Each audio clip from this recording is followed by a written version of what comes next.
A hiperplasia prostática benigna, ela causa uma compressão lenta e progressiva do canal da uretra, que é o canal que liga a bexiga até a ponta do pênis. Isso gera alguns sintomas. A grande maioria das cirurgias, elas são realizadas em pacientes que têm sintomas, dificuldade de urinar, o jato fraco, vai muito seguido no banheiro urinar, parece que não esvazia totalmente a bexiga, acorda de noite. Uma das grandes vantagens do MILEP, que é a enucleação minimamente invasiva, é a possibilidade de realizar a cirurgia usando aparelhos mais finos. A redução do trauma da uretra permite que a gente tenha um pós-operatório muito mais tranquilo, sem sintomas de ardência no canal, né? A cirurgia convencional do ROLEP e da RTU de próstata, que são as cirurgias já realizadas há muitos anos, são realizadas com o aparelho 26 French. É um aparelho que está associado a algum grau de trauma do canal da uretra, né? Então, tanto da introdução do aparelho quanto durante toda a manipulação, esse aparelho fica esticando e tem atrito a uretra, o que causa algum desconforto no pós-operatório por esse trauma. E nas uretras mais finas, isso pode causar uma fibrose, que é a formação de uma cicatriz, uma fibrose na uretra, causada pelo trauma do aparelho calibroso. Então, na hora de urinar, o paciente não consegue ter o mesmo jato 30, 40 dias após a cirurgia, porque o canal ele fecha.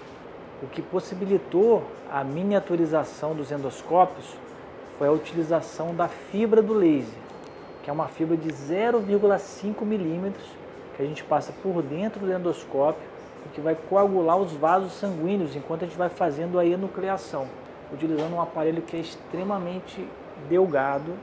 Isso permite que a gente faça atualmente próstata de qualquer tamanho usando esse aparelho mais fino e que passa folgado por toda a extensão da uretra até a região que a gente vai manipular da próstata.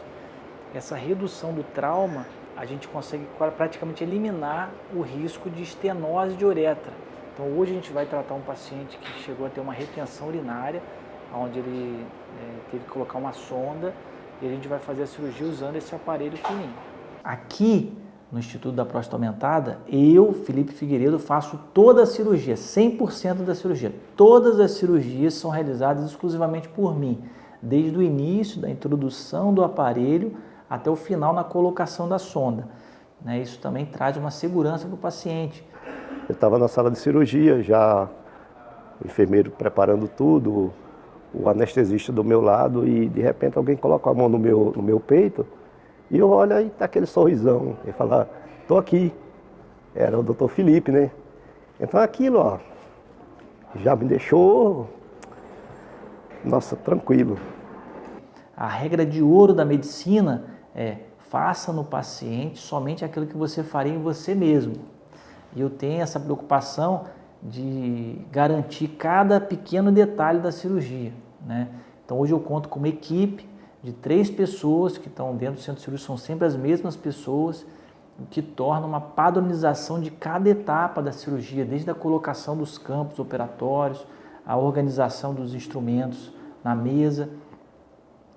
Isso minimiza a chance de variabilidade. A cirurgia é sempre a mesma, com os mesmos detalhes, e isso garante também a constância dos excelentes resultados que nós temos, de permitir a retirada da sonda em menos de 24 horas, a alta hospitalar no primeiro dia. Uma das características, né, dos instrumentos do MILEP é que tudo tem menor calibre. E a ótica, que é esse tubinho bem fininho, tem 2,9 milímetros e dentro tem várias lentes de vidro que fazem a magnificação da imagem. Então a imagem ela fica 20 vezes maior, porque ela tem inúmeras lentes aqui, uma do lado da outra.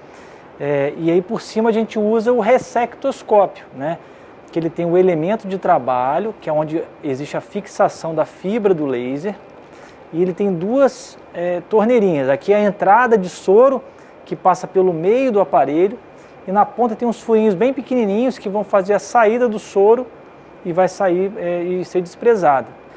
Toda a energia do laser, ela passa por essa fibra óptica.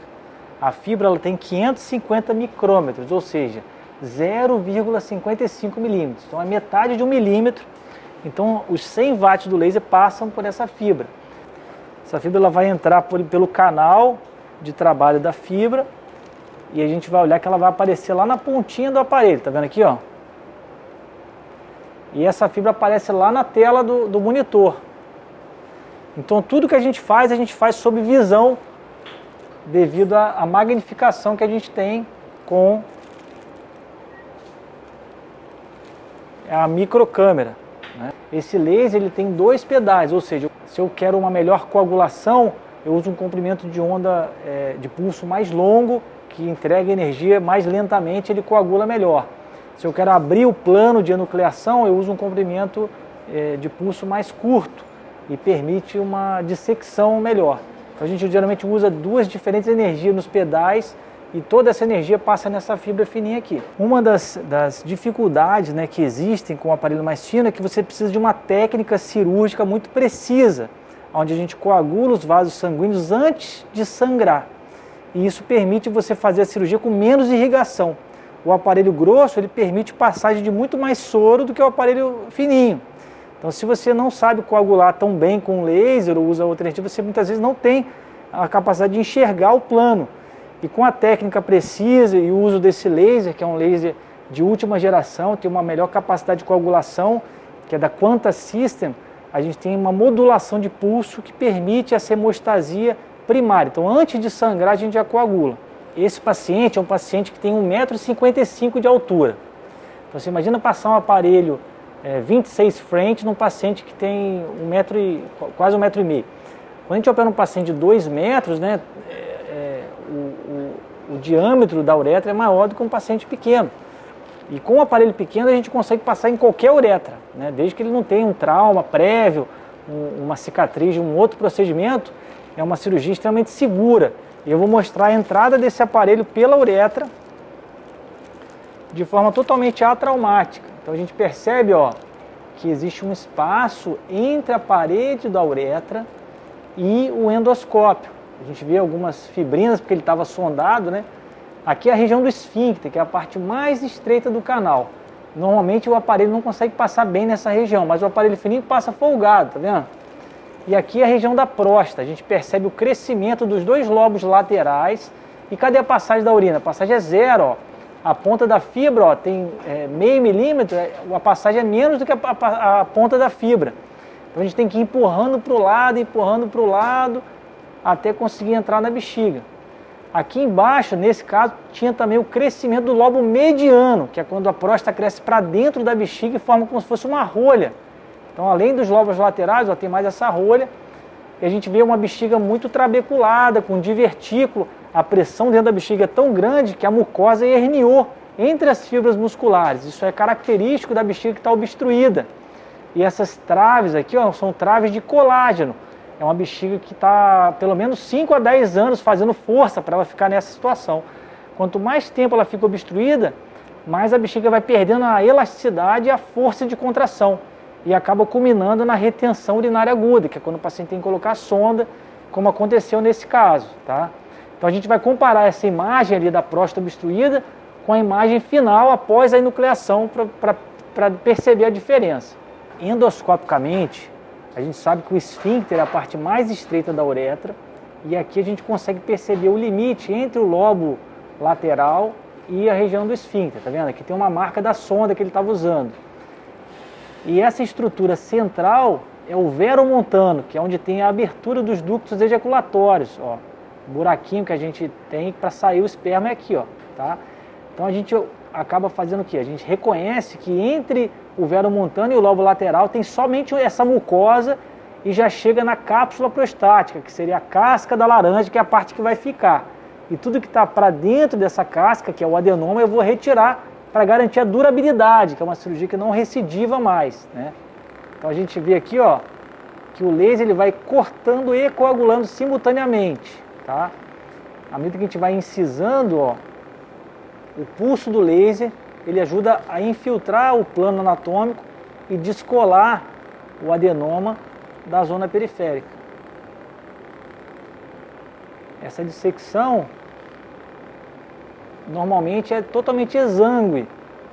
Por isso que eu consigo usar o aparelho que passa menos soro, né? O aparelho fininho, que é a base aí da enucleação minimamente invasiva da próstata com laser, que é o Miller.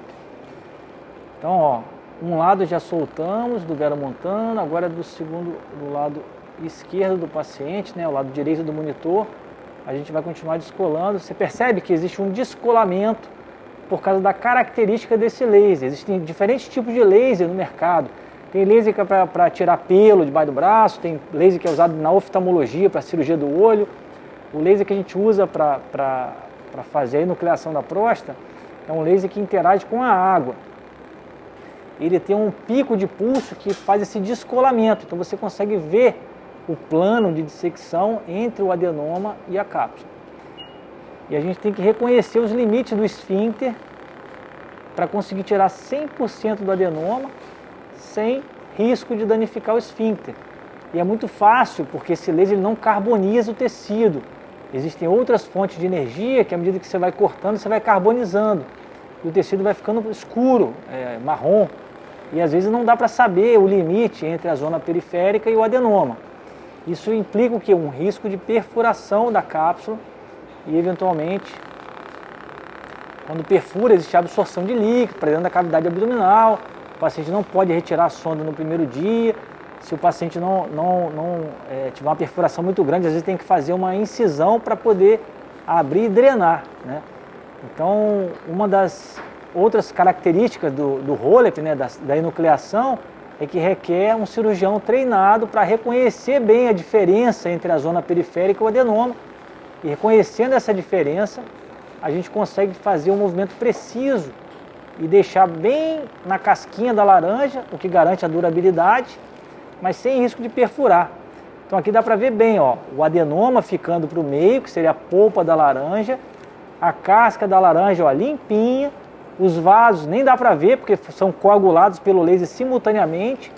E agora a gente vai continuar soltando aqui, ó, o limite proximal, né, que é a parte que separa o adenoma do esfíncter, né? Essa mucosa aqui, ela tem que ser tratada com muito cuidado, porque ela contém fibras musculares que ajudam na continência imediata após a cirurgia, né? O aparelho grosso, muitas vezes ele causa um certo atrito nessa região, e esse atrito pode causar algum grau de incontinência transitória, que é comum em próstatas muito grandes quando se usa o aparelho grosso, né? Um dos grandes achados do Millep é a redução do trauma do esfíncter, que garante um pós-operatório mais tranquilo. Não existindo tração do esfíncter, você tem um esfíncter perfeito e o paciente consegue já, no primeiro dia, assim que tirar a sonda, tá com a continência imediata. Então, ó, subimos mais um pouco a dissecção. Você percebe a integridade da mucosa do esfíncter. Esse cuidado aqui é fundamental para ter essa incontinência imediata, que a gente consegue aí depois de quase 2.000 casos operados, né? Nessa etapa da cirurgia, a gente completou a liberação precoce do esfíncter. Se a gente reparar, ó, aqui é o veromontano, a abertura do ducto ejaculatório. Aqui a gente vê o contorno da cápsula, né, que chama de zona periférica da próstata, que é a parte que vai ficar, a casca da laranja. E a polpa da laranja, ó, ela está toda solta da região do esfíncter, ó, toda a circunferência dos dois lados, ó, já foi feito esse descolamento usando o aparelho fininho e o laser. E a mucosa está intacta. Então a gente, quando consegue esse resultado aqui, ó, a continência é imediata. E isso é muito mais fácil fazendo sem atrito, usando os aparelhos mais finos, né? A partir de agora a gente vai completar essa enucleação e tirar toda essa polpa da laranja e empurrar para dentro da bexiga. E depois extrair usando o morcelador, que vai aspirando e triturando o material. Todo o adenoma, nesse momento, ele já foi descolado da cápsula prostática. O esfíncter perfeito, a mucosa íntegra, sem trauma, sem nenhum atrito. O contorno da zona periférica, né, que a gente chama da casca da laranja, ó, ele está todo solto. E o adenoma está todo aqui no meio, ó. Ele agora só está preso na mucosa da bexiga, ó. Lembra da bexiga, ó? Então a gente consegue com o laser incisar essa mucosa e completar a enucleação. A mucosa da bexiga é uma das regiões mais vascularizadas da próstata. E você vê que o laser permite uma coagulação de primeira passagem, onde a gente simultaneamente consegue cortar e coagular essa mucosa garantindo que a retirada da sonda em menos de 24 horas, né? Tradicionalmente, a cirurgia de próstata está associada a um tempo prolongado de internação, porque essa próstata, essa mucosa da bexiga, elas ficam sangrando no pós-operatório. O paciente precisa ficar de sonda, lavando a bexiga para não formar coágulo, em torno de 3 dias, em média, após a cirurgia de RTU, e 5 a 7 dias quando faz a cirurgia aberta. Com o laser de Holmium, a gente consegue coagular esses vasos, ó, e todos os vasos sanguíneos que ficariam sangrando são coagulados. Isso permite tirar a sonda amanhã de manhã. Então a gente deixa a sonda só durante uma noite, irrigando, e pela manhã a gente consegue já remover a sonda. O paciente bebe água, enche a bexiga, ele vai urinar 2 vezes, e após a segunda micção ele está liberado para ir para casa, né? Eu sempre passo na hora do almoço para mandar os pacientes para casa. A sonda é retirada às 10 da manhã. Mas a gente aqui, ó, completou a liberação do adenoma do colo vesical, né? Então tudo está aqui para baixo, ó, é o adenoma, a polpa da laranja, tá? Já está praticamente desvascularizado. E aqui para cima está a casca da laranja, que é a zona periférica. Com uma característica, a gente consegue perceber que tirando todo o adenoma, não tem perigo de crescer novamente. É uma cirurgia definitiva, né? Muitas outras técnicas conseguem abrir um canal aqui no meio, ó, do adenoma, tira um pouco de tecido, mas sobra. E aí depois de alguns anos há uma recidiva do adenoma e dos sintomas. A retirada completa, que é a enucleação, ela garante a durabilidade. E quando feita de forma minimamente invasiva, com laser e os aparelhos mais finos, é o que caracteriza o MILEP, que é a enucleação endoscópica minimamente invasiva usando o laser de Holmium, né? Que é essa técnica que foi descrita aqui no Brasil, né? Publiquei em 2022, mostrando que a cirurgia era factível usando os aparelhos mais finos, desde que realizado com a técnica precisa de coagulação simultânea junto com a dissecção. A gente já completou a enucleação, que é a primeira etapa da cirurgia. O esfíncter está perfeito, a cavidade da próstata está limpinha lá, ficou só na casca da laranja, todo o adenoma foi retirado, que garante a durabilidade. Eu empurrei ele para dentro da bexiga, ó. Tudo isso aqui estava na frente obstruindo, até trancar. Ele só está preso no finalzinho. E eu vou mostrar para você, ó, a incisão da parte final, que vai descolar esse adenoma e que vai liberar ele para ficar flutuando dentro da cavidade da bexiga, tá? Uma vez que ele está flutuando, a gente vai remover esse adenoma utilizando o morcelador. Uma das preocupações que o paciente tem que ter na hora de escolher qual a modalidade de tratamento da hiperplasia é saber se nessa modalidade o material que é retirado vai ser analisado no microscópio para saber se ali no meio existe algum foco de câncer. Por quê? Algumas técnicas, como por exemplo o Reson, que é o vapor de água, ou o Urolift, que são clips, ou mesmo a vaporização da próstata com laser verde, que é um outro tipo de laser, você não tem material para análise. E cerca de 5% dos pacientes que são operados para hiperplasia podem ter ali no meio algum foco de câncer. E essa cirurgia de retirada só do adenoma, ela não trata o câncer, ela não cura o câncer. É preciso fazer um novo tratamento após o diagnóstico. Se você não manda o material para análise, você não faz o diagnóstico e o câncer pode progredir e evoluir. Com o MILEP, a retirada de todo o adenoma, 100% do material é analisado pelo patologista no microscópio. E eu fiz vários diagnósticos de cânceres agressivos que permitiram, nessa fase inicial e assintomática, o paciente fazer o tratamento curativo e ficar curado do câncer graças ao diagnóstico que ocorreu no tratamento da hiperplasia. E fiz essa cirurgia de forma fantástica, correu de forma maravilhosa. E para minha grande surpresa, quando foi fazer o exame anatopatológico, apareceu um câncer de próstata, que só foi diagnosticado graças a essa cirurgia. Se eu não fizesse a cirurgia do roller, eu não tinha descoberto, porque o meu PSA era muito baixo, um PSA de 2, exame de toque sem nenhuma alteração, sem nenhum sintoma. E só foi possível porque, quando se fez processo do roller, se fez a biópsia e ali apareceu um câncer bem agressivo, assintomático. Então, assim, graças a Deus eu consegui descobrir no início. Assim que a gente termina a enucleação, todos os vasos sanguíneos já foram coagulados, a gente tem que trocar a ótica e colocar o morciscope. Essa ótica ela foi projetada por mim junto com um fabricante da Alemanha, de Tuttlingen, chamado RZ Medicine Technique. Dr. Felipe Figueiredo is a person who can also give me some arguments, because I am not a doctor. We are just the instrument producer. We are producing the instruments. We try to realize his ideas and we try to realize it in the best possible way. E o que isso faz? Ele tem um canal de trabalho de 4,8 milímetros que permite passar o morcelador, que é esse tubinho fininho, ó, que passa aqui por dentro, ele sai lá na pontinha e ele tem uma lâmina giratória que vai aspirar o adenoma flutuando na bexiga e triturar, sai por uma mangueirinha e numa peneira e vai todo o material para análise. Agora a gente já trocou a ótica, está usando o morciscope ali de Figueiredo e aqui dentro ó, tem a lâmina do morcelador. Eu piso no pedal, ele suga e vai oscilando. E a gente vai aspirar o adenoma lá dentro, ó, e além de aspirar, ele vai triturando todo esse material, sai numa peneirinha, né? E a gente envia para o laboratório para fazer o exame anátomo-patológico, né? É um equipamento extremamente eficaz, ele consegue retirar cerca de 10 gramas por minuto.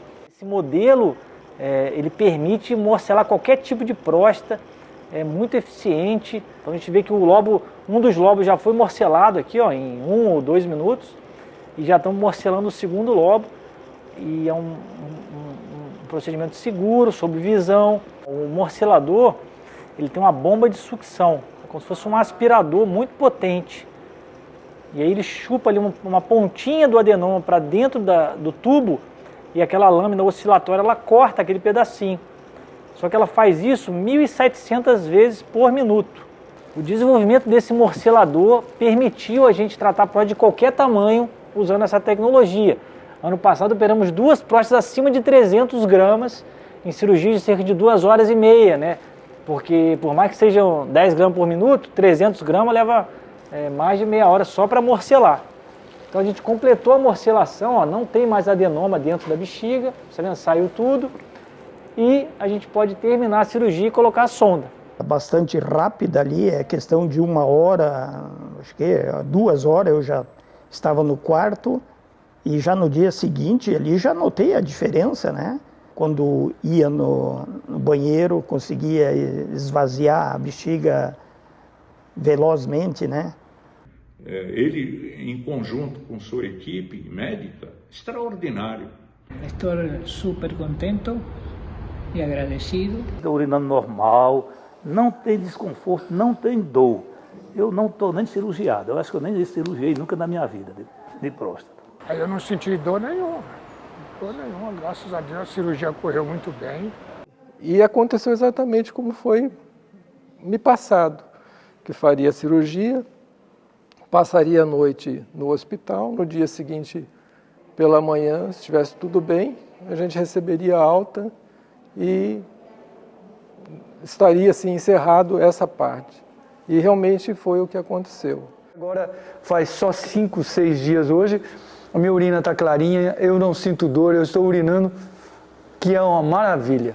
Urino sem dor, toda a minha urina sai, eu não fico com a bexiga cheia. Saí da cirurgia, vim pra cá, daí logo já veio a janta, eu já jantei e fiquei, não senti nada assim, ó, nada de anormal assim, né, de cor de dor, não senti nada, a urina até estava bem clarinha, assim, com quase nada de sangue.